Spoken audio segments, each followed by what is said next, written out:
Mensagem dos nossos patrocinadores? Ó, o Rogério está perguntando.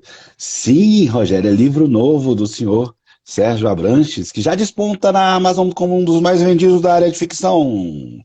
Sérgio Abranches, por favor, vamos começar o nosso bate-papo de hoje falando do seu novo livro, Intérprete de Borboletas, que parece que tem mais de 3 pessoas que não sabem ainda que você lançou esse livro. Então é importante dizer. Então, já tá nas livrarias. É, meu romance, que foi escrito durante a pandemia, né?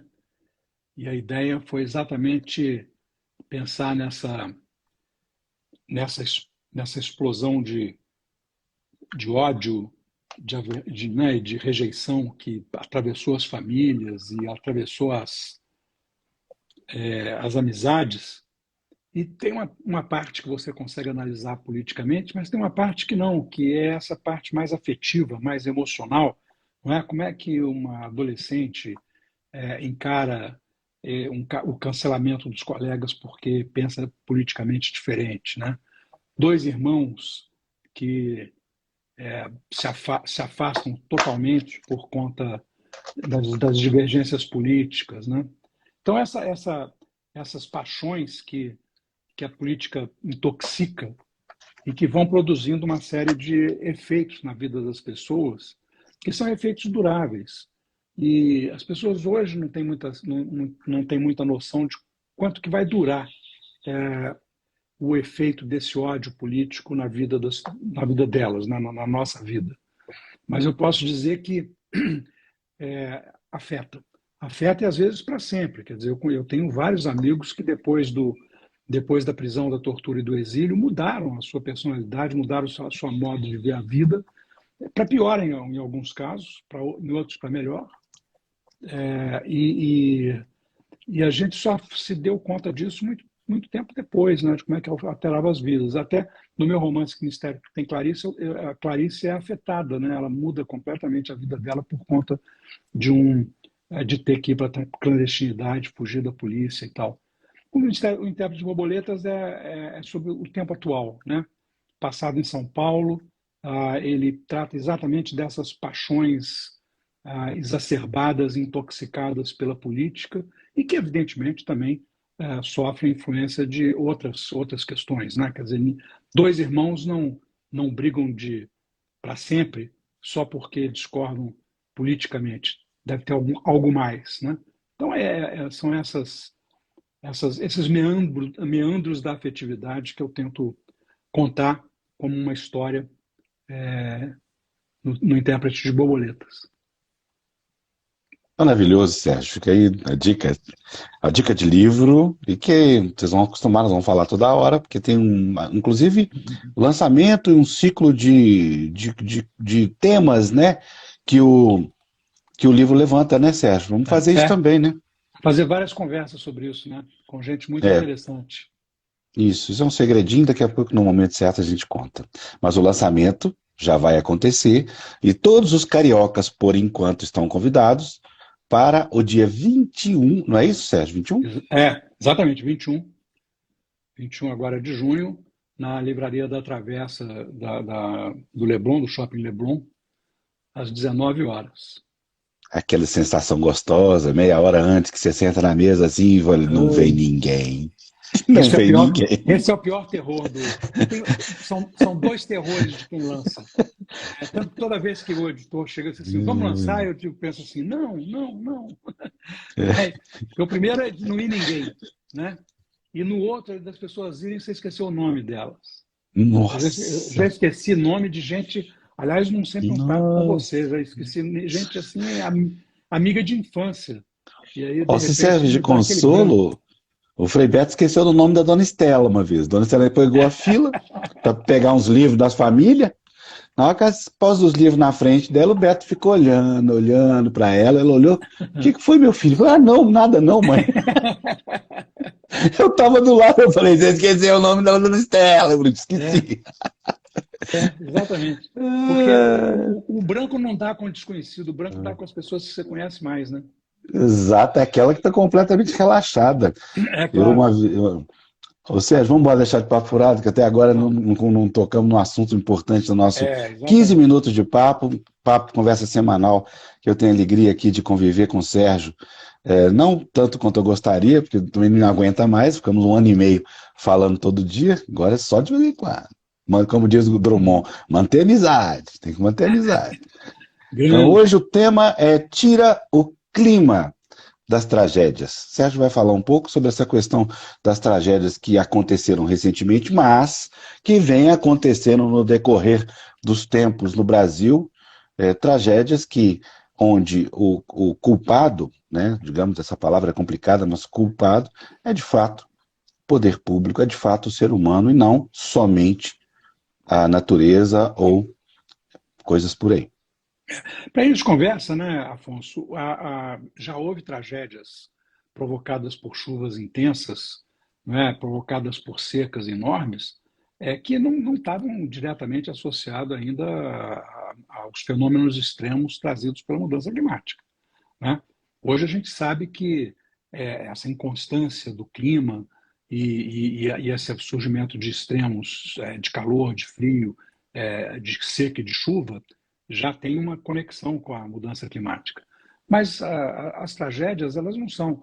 Eu gosto de começar sempre dizendo o seguinte: pensa um furacão de nível 5 no meio do oceano, onde não tem habitante, só tem uma ilha sem habitante, não passa navio nem barco, não tem um ser humano. Ninguém chama isso de tragédia. Deve ter alguns meteorologistas e analistas do clima e cientistas que analisam aquele fenômeno ali, né, no meio do mar e tal. Mas não é uma tragédia. Um tsunami no meio do mar também não é uma tragédia. Agora, quando não tem, né, não tem nem seres humanos, nem embarcações, nem nada no meio. Ah, agora, quando o temporal chega na costa, chega nas cidades, não é? Seja um tsunami, seja um furacão, seja um furacão, tufão e ciclone, é tudo a mesma coisa, viu, gente? Porque em cada um dos hemisférios eles dão um nome diferente, mas tufão, furacão e ciclone é a mesma coisa, aquele, aquele redemoinho gigante trazendo muita chuva, muito vento, né? E muita destruição. Bom, é, mas o que está acontecendo recentemente é que até no noticiário já começa assim, não, porque é mudança climática, não. A mudança climática está sendo usada como álibi para má gestão, para má ocupação do solo. Não é? Quer dizer, a gente fala que tem um problema de ocupação do solo na Amazônia, da terra, tem, mas tem um problema de má ocupação da terra no país inteiro. Né?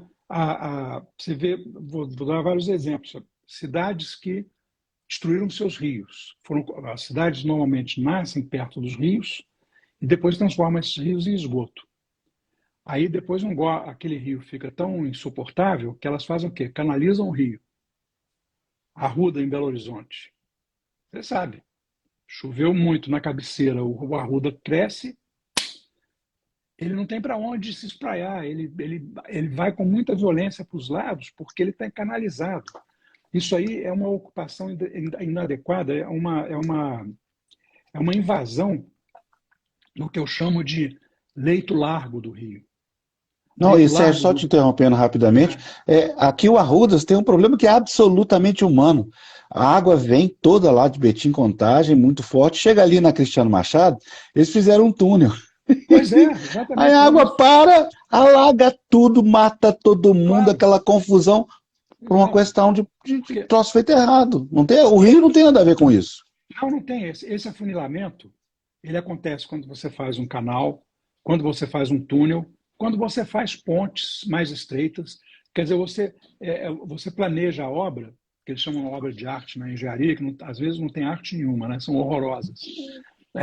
Você planeja a ponte, o canal, qualquer coisa, pensando no leito do rio normal. Você não pensa no leito largo do rio, que é quando ele se espraia numa cheia, né? Você tem que respeitar o rio na cheia, né? E como ele não é respeitado, ele ocupa o espaço, né? Quer dizer, a água encontra um caminho. A natureza sempre encontra o seu caminho, né? Então, não é a mudança climática. A mudança climática ela vai aumentar a intensidade desses fenômenos e vai encontrar a gente despreparado para enfrentá-los, porque a gente não leva a sério a questão de que a gente precisa de reordenar o espaço urbano, a gente precisa de rever a maneira pela qual a gente ocupa o solo urbano. Então, a outra coisa que é evidente é o seguinte: pensa todas as imagens que apareceram de Pernambuco, de Petrópolis, né, dos vários lugares, em São Paulo, onde teve as enchentes também de rios. Pensa no Arrudas aí em Belo BH, Horizonte. Belo Horizonte. O que a gente vê? O que a gente vê é construção. A gente não vê uma árvore. Ou seja, eles acabaram com a mata ciliar, que ocupava as margens dos rios, e essa mata ciliar ela tem várias funções importantes que, uma vez eliminadas, deixam de exercer e não tem nada que exerça por elas. Uma dessas funções é de amortecer o avanço das águas, né? E, ao mesmo tempo, impedir o assoreamento dos rios, que é um outro problema. Quer dizer, se o rio vai ficando menos fundo, né? Se ele vai depositando dejetos e terra e lixo no fundo do rio, na hora que quando ele sobe um pouquinho, ele já transborda, porque ele está. E a cidade está toda impermeabilizada, asfalto e cimento por tudo quanto é lado, não tem mais a arborização nem nada. Então, tudo isso produz a tragédia. Aí vem o outro fato. Quem é que perde mais e morre mais nessas tragédias todas? O pobre. Por quê? Porque o planejamento urbano nunca pensa no pobre. Ele não pensa nunca em resolver o déficit ocupacional, o habitacional de uma forma adequada. Quando ele faz o zoneamento, ele pensa basicamente nos condomínios dos ricos, nas atividades econômicas que geram renda para os ricos e emprego para os empregados, mas eles não pensam em onde localizar essas pessoas, onde que elas vão morar, as que vão trabalhar naquelas atividades econômicas, né? Então você tem uma desorganização sociológica da cidade que também produz, né? E uma desigualdade brutal. Então, o que acontece? Você ocupa a parte boa da cidade e a parte segura da cidade com os ricos e as atividades econômicas e as atividades nobres, e expulsa os pobres para as periferias das cidades e nas periferias, ou então para as encostas. E aí elas ficam sob risco, né? Então tem uma lógica aí. Todas as cidades fazem a mesma coisa. Não é um fenômeno isolado, né? E fazemos isso há muito tempo. Fazemos isso há muito tempo. Há muito tempo que nós não cuidamos da ocupação adequada do espaço urbano e da distribuição adequada da população e da moradia das pessoas pobres. São Paulo é o melhor exemplo disso. Eles estão fazendo agora um retrofit, né, uma reforma num prédio lá do centro da cidade, que foi ocupado, e as pessoas então que ocuparam vão poder ter moradia ali naquele prédio. Vão transformar um prédio comercial que estava abandonado há décadas numa moradia, num prédio de moradia. Mas tem mais de 40 imóveis grandes em São Paulo abandonados que poderiam ser objeto disso também, e não são, né? Aí você fica na dependência da prefeitura poder fazer uma obra de cada vez. Por que não faz um projeto mais amplo, com a ajuda das empresas que estão interessadas em ter problemas resolvidos em mutirão, né? Usa a própria mão de obra dessas pessoas para reformar esses prédios, para elas poderem ocupar com decência, com dignidade, numa área que tem infraestrutura adequada, que é subutilizada, porque o centro da cidade só funciona na hora do trabalho, né? Então, tem muita coisa errada nas cidades para a gente começar a botar a culpa só na mudança climática, entendeu? Quer dizer, a mudança climática vai agravar dramaticamente esses problemas, que são problemas do mundo construído. Nós invadimos a natureza de uma forma desordenada e impensada. E agora a natureza está cobrando o seu preço. A natureza está cobrando o seu preço, né? É, Por outro lado, Sérgio, a gente não pensa no fato de que essas tragédias todas elas são dá para prever, você consegue prever, desde que você tenha um sistema adequado em que você não olha apenas a previsão, a previsão meteorológica da cidade, mas você pense um pouquinho mais e fique atento para o que está acontecendo na cabeceira dos rios, por exemplo.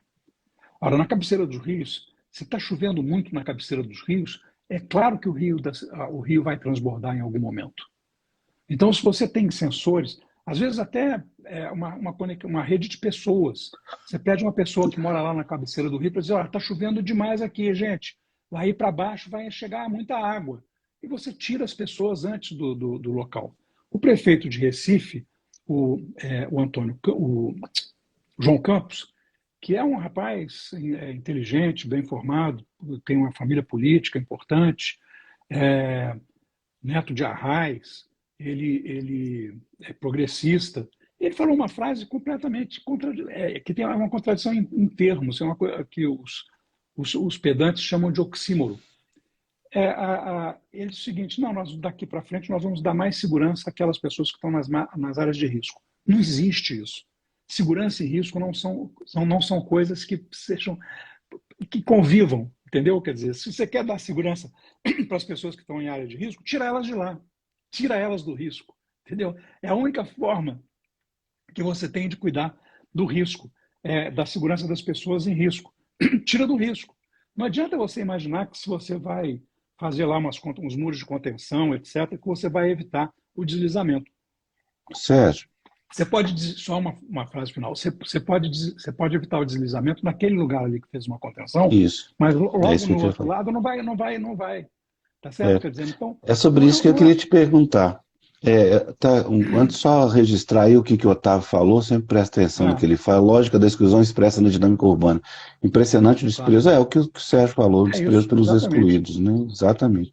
É, Sérgio, é o seguinte, o grande ponto de atenção nas cidades, pelo menos que eu tenho prestado atenção, são as encostas. Como ilustração, eu lembro aquele desabamento naquela casa em Ouro Preto, né? Foi filmado, passou pelo mundo inteiro, aquela coisa eles conseguiram tirar as pessoas e a casa foi embora pela encosta. E ontem eu fiquei sabendo que, além daquela casa, Ouro Preto tem 28 pontos interditados, chamados pontos de atenção, por causa da questão das encostas. Essa questão das encostas tem solução, Sérgio?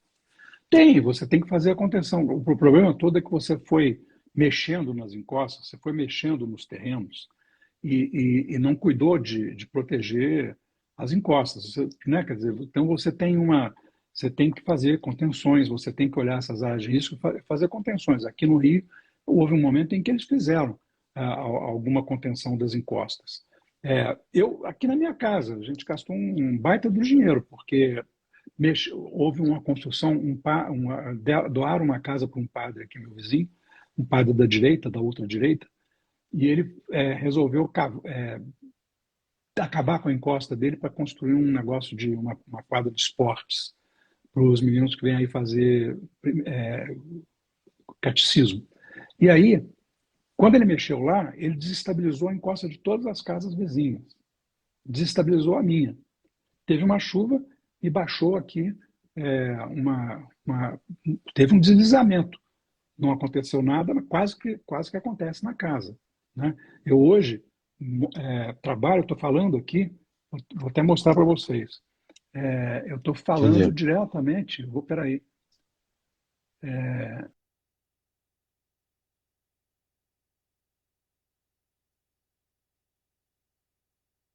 Ih, Sérgio deve ter puxado um fio aí qualquer. Tá rodando, tá rodando.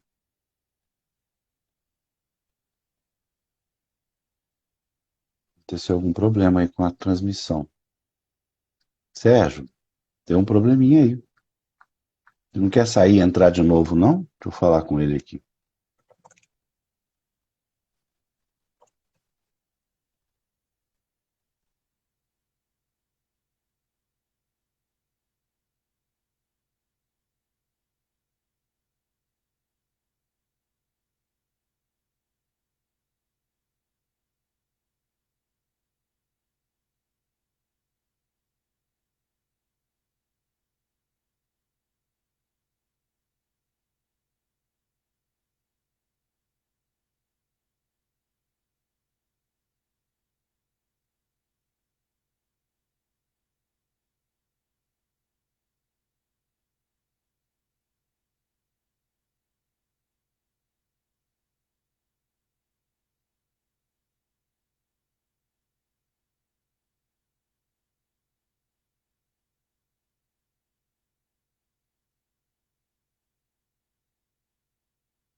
Ah, aí, saiu. Cai...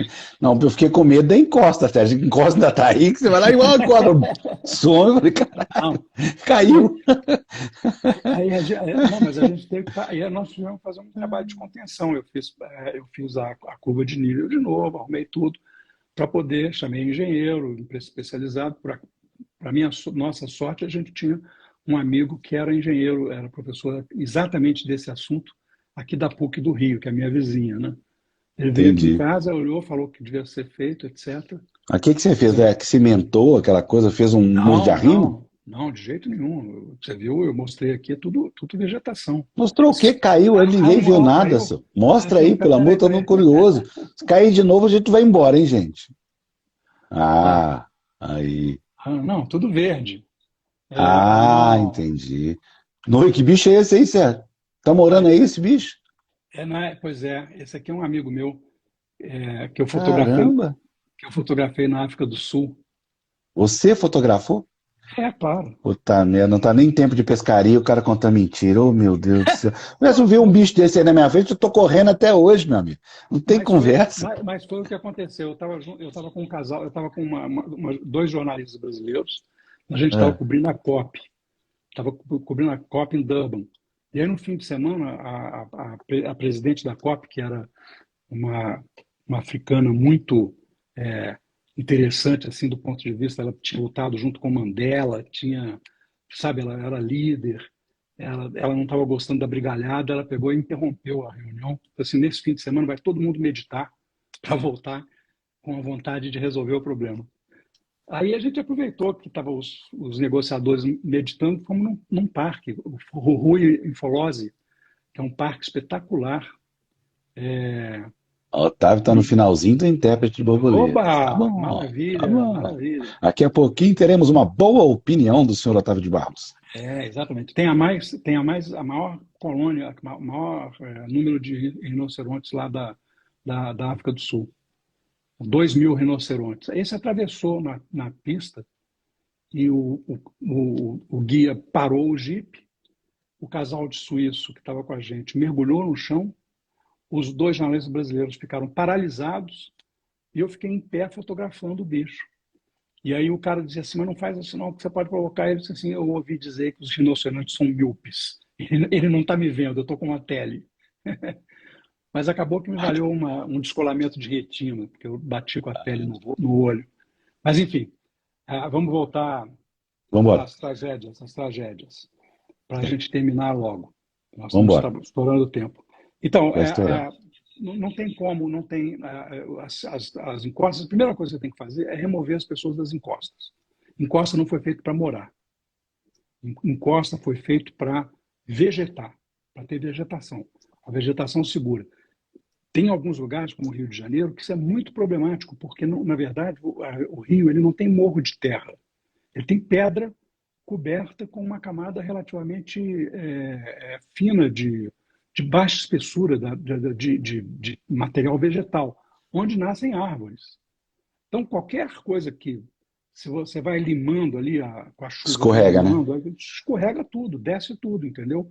Então, o deslizamento faz parte, inclusive, da renovação natural da vegetação das pedras de cidades como o Rio de Janeiro. Então, você tem que estar acostumado, você tem que estar longe das encostas. As encostas foram feitas para fotografar, passear nelas quando não está chovendo, né? Mas não para morar.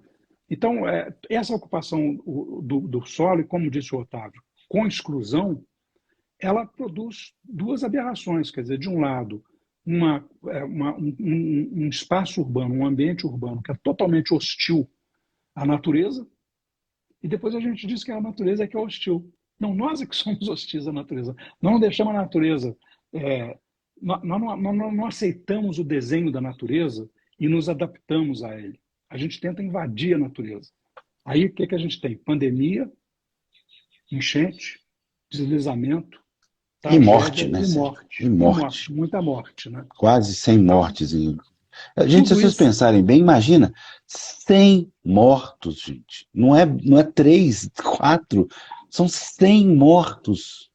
É um negócio. Petrópolis, Petrópolis foi mais ou menos a mesma coisa, tá certo? Já tinha tido uma outra tragédia na Serra, né, de Petrópolis, já tinha tido uma tragédia em Nova Friburgo, que destruiu o centro de Nova Friburgo.